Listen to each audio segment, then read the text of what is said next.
जय श्री राधे जरूर लिखें। राधे रानी की कृपा से आपका सब मंगल होगा।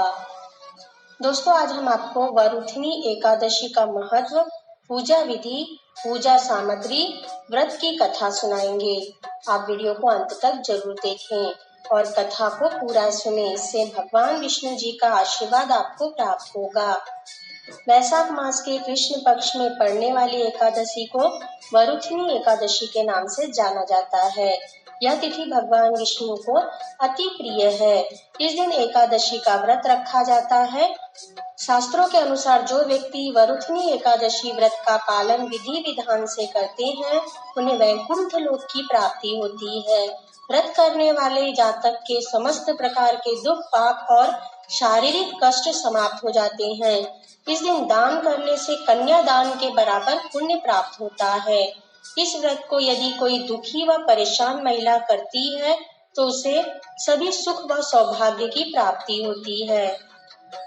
दोस्तों, यह व्रत व्रती को सभी सुख सुविधाएं, पुत्र पौत्र, धन संपदा देने वाला अति उत्तम व्रत है। दोस्तों, पंचांग के अनुसार साल में 24 एकादशी आती है, किंतु अधिक मास की एकादशियों को मिलाकर इनकी संख्या 26 हो जाती है। दोस्तों, प्रत्येक एकादशी का अलग अलग महत्व होता है तथा प्रत्येक एकादशी की एक अलग पौराणिक कथा भी होती है। एकादशी व्रत को मोक्ष प्रदान करने वाला व्रत माना गया है। भगवान विष्णु को एकादशी की तिथि बहुत ही प्रिय है। दोस्तों, वरुथिनी एकादशी व्रत का महत्व बहुत अधिक होता है। तिल दान से अधिक महत्व घोड़े के दान का है। घोड़े के दान से हाथी का दान श्रेष्ठ है। भूमि दान हाथी के दान से भी बड़ा माना गया है।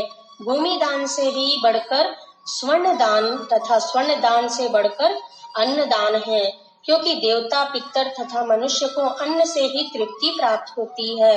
विद्वान पुरुषों ने कन्यादान को भी अन्न दान के समान बताया है। कन्यादान के तुल्य ही धेनु का दान है। इन समस्त दानों से बढ़कर विद्या दान है। मनुष्य वरुथिनी एकादशी का व्रत करके विद्या दान का भी फल तथा बताए गए समस्त दान के पुण्यों के साथ में प्राप्त कर लेते हैं। दोस्तों, वरुथिनी एकादशी व्रत पूजा विधि हम आपको बता देते हैं, साथ ही पूजा सामग्री भी आप जान लीजिए। पूजा सामग्री है भगवान के लिए पीला वस्त्र, श्री विष्णु जी की मूर्ति या फोटो, पुष्प तथा पुष्प यानी फूलों की माला, नारियल, सुपारी, धूप, दीप तथा घी, पंचामृत, अक्षत, तुलसी पत्र, चंदन, कलश, प्रसाद के लिए मिठाई तथा ऋतुफल। दोस्तों, इस दिन भगवान विष्णु के वराह अवतार की पूजा की जाती है। इस व्रत वाले दिन व्रत रखने वाले व्यक्ति को अपना मन शांत एवं स्थिर रखना चाहिए। किसी भी प्रकार का द्वेष भाव को मन में नहीं लाना चाहिए। निंदा चुगली इस दिन नहीं करनी चाहिए।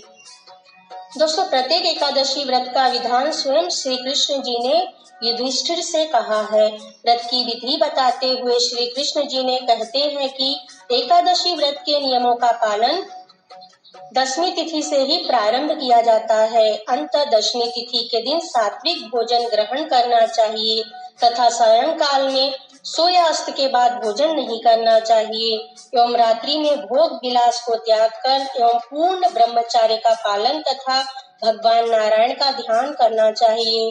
भगवान नारायण का ध्यान मन में करते हुए सो जाना चाहिए।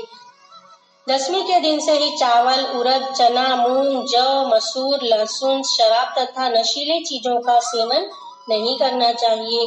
अगले दिन यानी एकादशी के दिन व्रत वाले दिन प्रातः काल सूर्योदय से पहले उठकर स्नान कर लीजिए। स्नान के बाद स्वच्छ वस्त्र धारण कीजिए। पूजा घर को शुद्ध कर लीजिए। इसके बाद आसन पर बैठकर व्रत का संकल्प लेना चाहिए कि मैं आज समस्त भोगों का त्याग कर निराहार एकादशी का व्रत करूंगी। हे प्रभु, मैं आपकी शरण में हूँ। आप मेरी रक्षा करें तथा मेरे समस्त पापों को क्षमा करें। संकल्प लेने के बाद कलश की स्थापना कीजिए।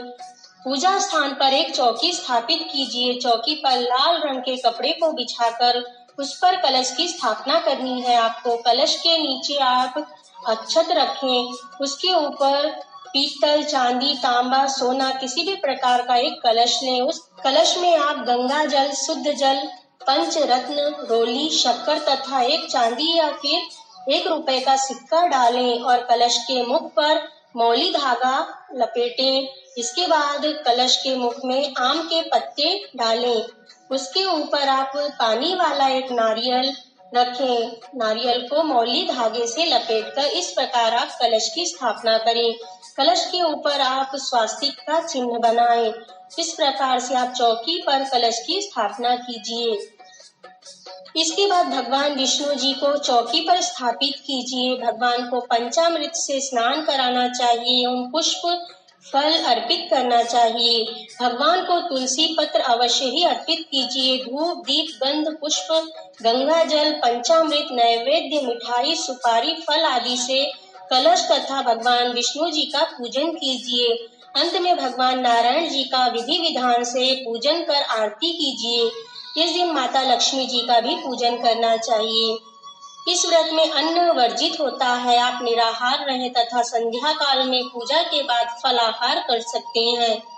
यदि आप एकादशी का व्रत नहीं रखते हैं तो भी एकादशी के दिन चावल का प्रयोग भोजन में नहीं करना चाहिए तथा इस दिन आप दान करें, पुण्य करें। इससे बहुत ही पुण्य की प्राप्ति होती है।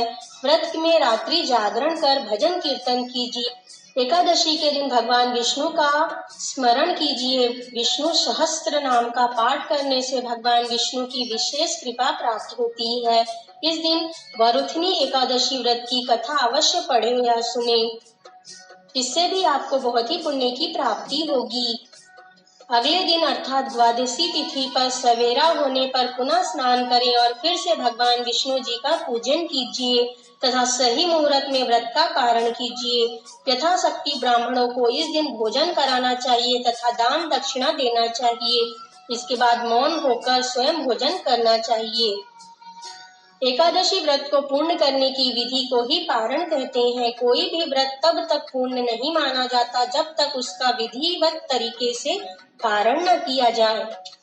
दोस्तों, हम आपको वरुथनी एकादशी की व्रत कथा सुनाते हैं। भगवान श्री कृष्ण जी ने यह कथा धर्मराज युधिष्ठिर को सुनाई थी। युधिष्ठिर जी ने भगवान श्री कृष्ण से जब परम पुण्यकारी वरुथनी एकादशी के विषय पर पूछा तब स्वयं भगवान श्री कृष्ण ने यह कथा सुनाई है।